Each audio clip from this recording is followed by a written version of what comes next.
বৰ্তমান সময়ত সমগ্ৰ বিশ্বৰ দৃষ্টি নিবদ্ধ চীন আৰু আমেৰিকাৰ ওপৰত। কাৰণ প্ৰশ্ন হয়, যদি চীন আৰু আমেৰিকা সমুখ সমৰত নামি পৰে তেনেহ'লে টাইৱানৰ অৱস্থাও ইউক্ৰেইনৰ দৰে হ'ব নেকি?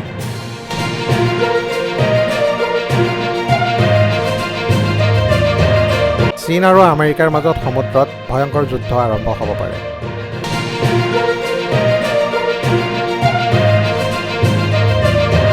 সাউথ চাইনা চি বৰ্তমান সময়ত আটাইতকৈ ভয়ংকৰ ৱাৰ জোনলৈ পৰিৱৰ্তন হৈছে।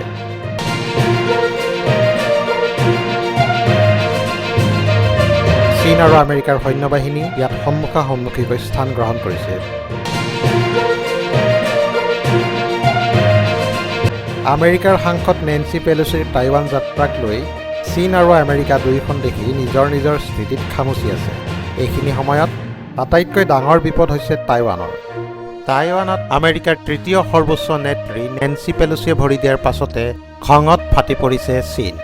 যিখন টাইৱানক চীনে নিজৰ বুলি দাবী কৰি আহিছে, যাক চীনে নিজৰ অধীনলৈ আনিবলৈ যৎপৰোনাস্তি চেষ্টা চলাই আহিছে, তাত ২৫ বছৰৰ মূৰত আমেৰিকাৰ শীৰ্ষ প্ৰতিনিধিয়ে পদাৰ্পণ কৰাত চীন ক্ষুণ্ণ হৈ পৰাটো স্বাভাৱিক। চীনে কেতিয়াও বিচৰা নাই যে আমেৰিকাৰ হস্তক্ষেপে তেওঁলোকৰ এক চীন নীতিক বাধা দিয়ক। সেয়ে মাৰ্কিন হাউচ অধ্যক্ষ নেন্সি পেলোচিয়ে এছিয়া ভ্ৰমণ আৰম্ভ কৰাৰ পূৰ্বেই চীনৰ ৰাষ্ট্ৰপতি শ্বি জিনপিঙে মাৰ্কিন ৰাষ্ট্ৰপতি জো বাইডেনৰ সৈতে ভিডিঅ' কলৰ জৰিয়তে ২ ঘণ্টাৰো অধিক বাৰ্তালাপ কৰাৰ সময়ত আমেৰিকাক সকীয়াই দিছিল। টাইৱানৰ সন্দৰ্ভত আমেৰিকাক মনে মনে থাকিবলৈ কৈ চীনৰ ৰাষ্ট্ৰপতিয়ে সকীয়াই দিছিল জুইৰ সৈতে খেলা নকৰিবলৈ। কিন্তু চীনৰ ৰাষ্ট্ৰপতিৰ সকীয়নিত চেঁচা পানী ঢালি নেন্সি পেলোচিয়ে মঙলবাৰে টাইৱানত উপস্থিত হৈ ইতিহাস ৰচে। আৰু বিশ্বজুৰি আমেৰিকাৰ এই পদক্ষেপক লৈ চৰ্চা হয়। গতিকে ৰঙা চীন লাজত পৰে। টাইৱানৰ স্বাধীনতাত আমেৰিকাই হস্তক্ষেপ কৰাত ভয় খাইছে চীনে।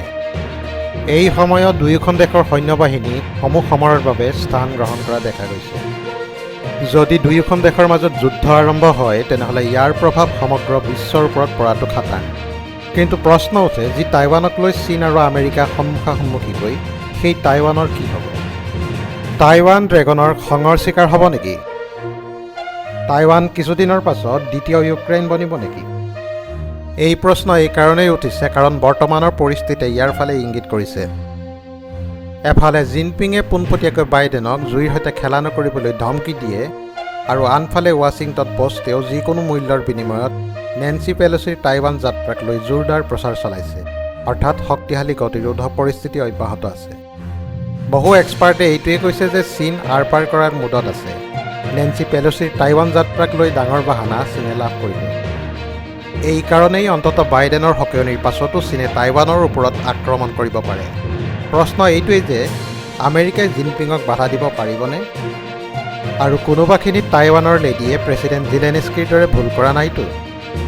টাইৱানৰ অৱস্থা এফালে কোৱা আনফালে কাটৰ দৰে পৰিস্থিতি। চীনৰ আক্ৰমণক কাউণ্টাৰ কৰিবলৈ টাইৱানৰ হাতত আমেৰিকাৰ বাহিৰে আন উপায়ো নাই। সাউথ চাইনা চিক লৈ আমেৰিকাৰ যি সংঘৰ্ষ চলি আছে তাৰ প্ৰধান কাৰণ হৈছে দক্ষিণ চীন সাগৰত চীনৰ আধিপত্য।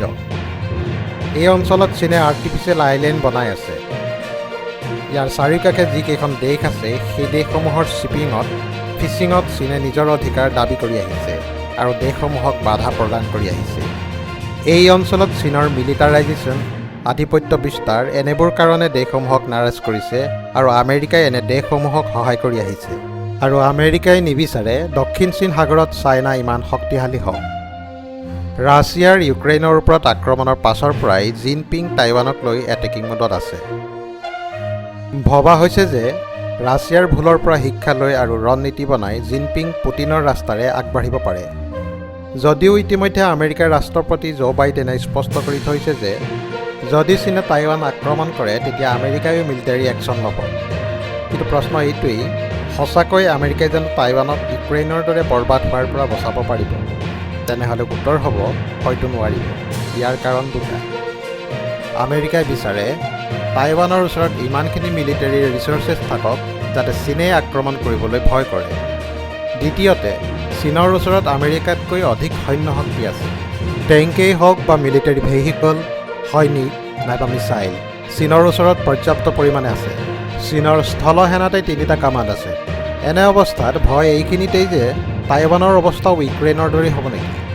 এই সংঘৰ্ষৰ সময়ত নেন্সি পেলোচিৰ টাইৱান যাত্ৰাক লৈ চীনে ইতিমধ্যে স্পষ্ট কৰি দিছে যে কোনো মিনিষ্টাৰ কোনো ধৰণৰ আমেৰিকাৰ অফিচিয়েল ভিজিটক চীনে একচেপ্ট নকৰে বা মান্যতা নিদিয়ে আৰু চীনে যি পদক্ষেপ ল'ব সেয়া ডেঞ্জাৰ হ'ব।